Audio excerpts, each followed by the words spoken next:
Hello and welcome to Audiobook Connection, behind the scenes with the creative teams. I'm Becky Parker-Geist and I'm your host. Audiobook Connection is your place to learn about the audiobook creative process in discussions between the authors, narrators, producers, and post-production teams that bring them all together, as well as guests who have listened to the audiobooks and have questions for the creative teams. This podcast is sponsored by Pro Audio Voices, helping great stories come alive through audiobook production and marketing.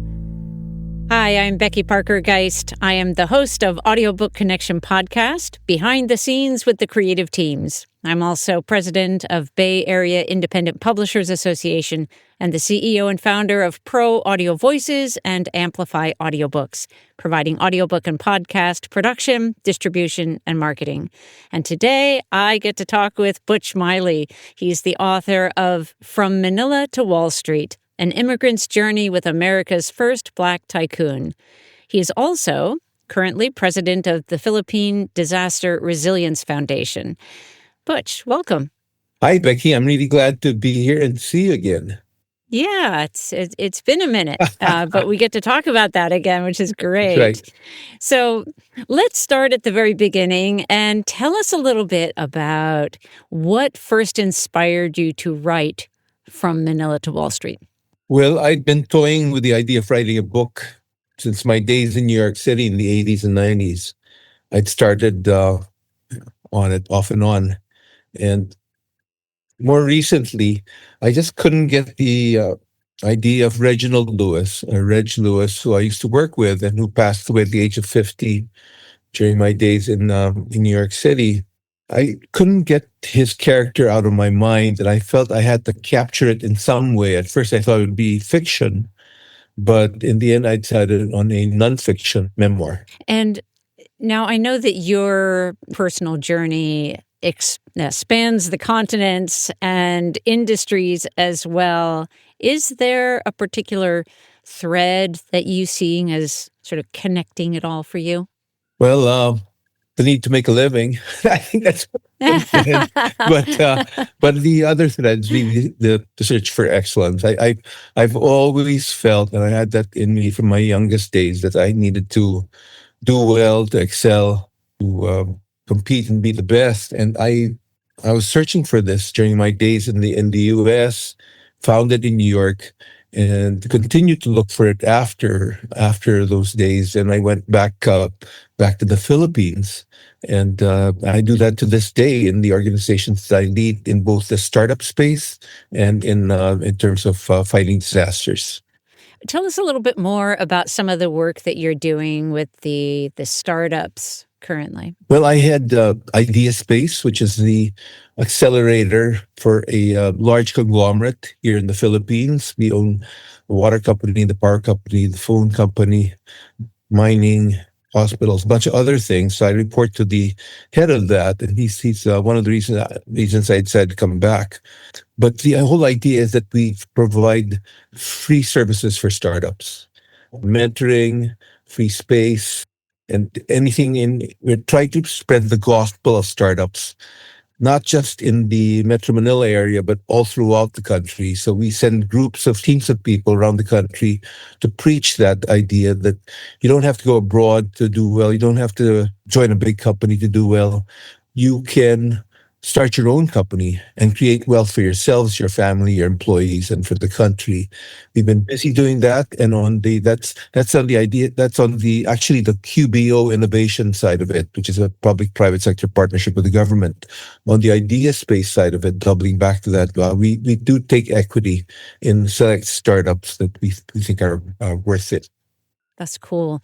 And so, just so our listeners know, we are currently on opposite sides of the planet here. So I'm on the west coast of the United States in the Portland area, Portland, Oregon, and Butch, you're there in Manila in the Philippines. So in the next day. Yeah, we had to craft the time for this with our different schedules and time zones in mind. But I'm so glad that we're we made it work. So Thanks for accommodating me. yeah. So coming back to your story and your audiobook, the story of your story of, from Manila to Wall Street, what do you hope that listeners will be able to take away from your story, especially those who may be navigating their own careers and career transitions? Well, the story of a poor immigrant kid who did really well in the United States in ways he never expected. I think that story should give hope to anybody, any situation, anywhere in the world, really, that to never give up, as Reg used to say, to keep going no matter what, and that anything is possible. I think that's true in America, and that's still true to this day, and really in any other country as well. But the whole idea is to keep striving, to keep fighting, to keep going. Yeah. Yeah. That's beautiful. And is there anything that you perceive as like how your own cultural background may have shaped your perspective? And I mean, you were working in some pretty high stakes financial environments, and that is not the milieu that you came from growing up, is my understanding from your book. So how would you say that both your cultural background or your own upbringing, how do you think those shaped your perspective in those environments you were in? Yes, I grew up in a Jesuit school back in Manila, and then all of a sudden I found myself doing these $1 billion leverage buyouts in New York, and completely different world and completely different milieu and different personalities. But one thing about me is that I was always grounded. I changed because I had to, and I adapted, but my inner core was always the same. The values were always there. To this day, despite all the many experiences I had in Paris, in all these other countries that we were operating in, even though I've been to a lot of disasters, that core has always been there, and that's due to my parents and maybe a little bit to the Jesuits. Yeah, and you really had to face that. It seems like a kind of head on when you were working for Reg and seeing that things were. He was not behaving in alignment with your values. So, Well, different guy. Yeah, it's very interesting. Some parts of the story there. So I won't, no spoilers, but that's something I want to encourage our listeners. If you haven't checked it out yet, you absolutely need to listen to From Manila to Wall Street. Oh, let's give them details. I don't mind. So if I remember right, it was in Paris where there was some pretty wild shenanigans going on. And how was that for you? Tell us a little bit more about, at least from your perspective now, what do you remember about that time and the sort of the dilemma of how to deal with that? Because it wasn't just your relationship with Reg, but also with his wife. Right, with Reginald Lewis, who was at the side and who later took over the leadership of Beatrice International after he passed away at the age of 50. Paris was special. I mean, it's always written that, if you're lucky enough to live there as a young man, Paris will always be with you because it's a movable feast. And I experienced that. I was lucky enough to experience that, and I was there. But I think the big thing about it was the separation I felt with my wife, and that played out later in my life as we matured, and I wound up losing her in the end. But yeah, it's those long separations. So there was a price that we paid for the life that we led. But I was in San Moritz. I was in, you name it, Venice, Milan, all over the place, London. But there was a price I paid in the end. Are there stories? There must have been stories that as you were writing, I can only imagine you must have had, so many more stories and then had to narrow it down into this manuscript that you've, completed. Were there any stories that you thought maybe you should include, but sort of hesitant to include, that, or tell us a little bit about what got trimmed out. Well, Becky, I went through 7 editors, so it really got edited down pretty well. And originally, it was much longer. But yeah, I mean, there was a time in San Moritz with a slightly overweight baroness. I wasn't sure about that, but in the end, it made it into the book. And then the key thing, I think, was Regis Affairs. That was a big decision, and I had to really get the blessing of his widow, Loida Lewis, just to tell the truth. I thought it touched on his character in the previous books on the subject about this Black entrepreneur who really led the world at the time and was at the top of the world. But there was another side to it that only a few people were privileged to see, and I felt that portrait needed to be complete. Yeah. And I think that I will say that the fact that you went and spoke with his widow about it before just writing about it is a demonstration of who you are, that really good human being that you are. So I just want to commend you on that. And I sent her a draft. I sent her daughters a draft. I'm not sure the daughters ever read it, but she did. She said, "It's your truth. You should tell it." Yeah. Did she give you any feedback in terms of revelations that she may not, because she only saw the side of him that she saw, right? Which was different, of course, from what everyone else saw. But did she ever tell you that she was surprised at anything that you had included? The touchiest part were his affairs. Was also his yelling a lot, including at me, especially at me, and also at her. His volcanic temper. I mean, he was a great leader, but nobody's perfect. But I guess for her, she gave me the go-ahead. She endorsed the book. She felt that she always tells about the Japanese film Rashomon by Kurosawa, in which one story is told from different points of view, and everybody in that story has a different point of view. And she feels that that's the way this book is told. The way it unravels, peels off a piece of the onion.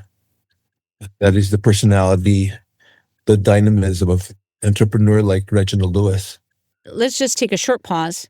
We're going to come right back, and we'll talk a little bit more about the audiobook specifically. We'll be right back.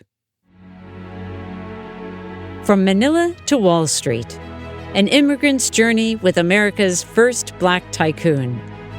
From Butch Meily, trusted public relations strategist, to Reginald Lewis, the history-making African-American deal-maker, comes an eye-opening business narrative.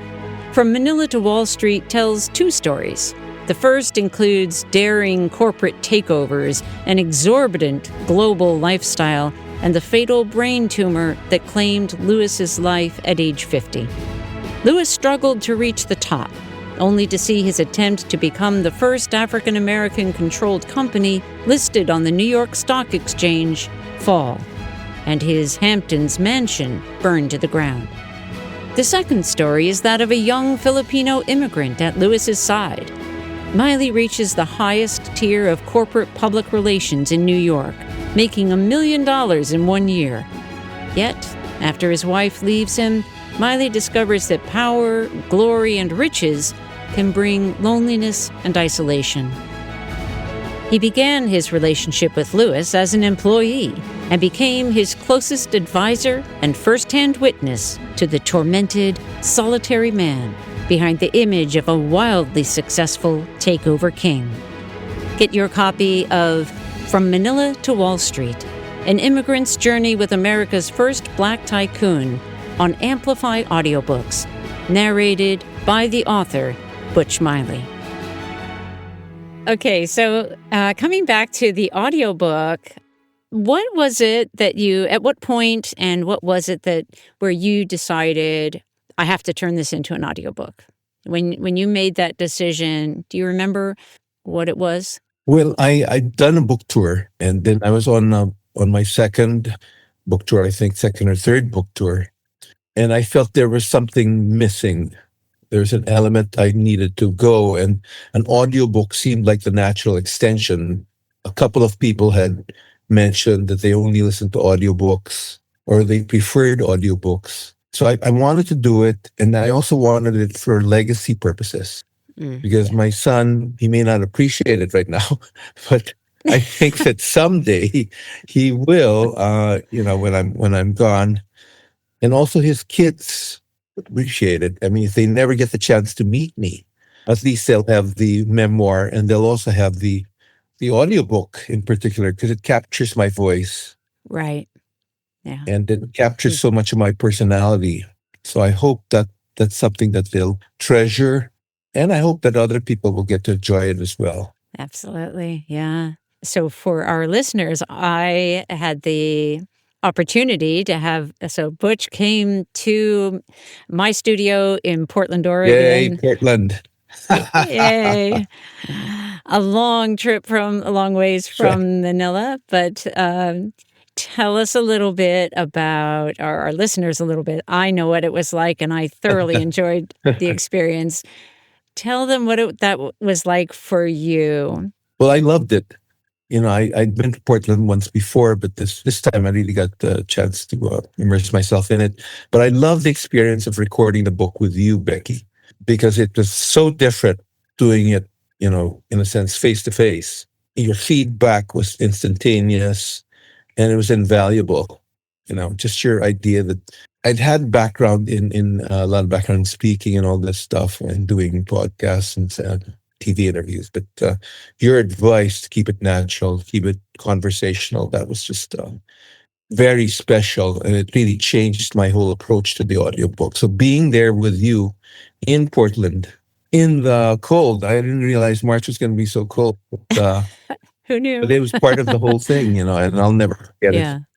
Great. Well, I certainly enjoyed it as well. It's a great opportunity.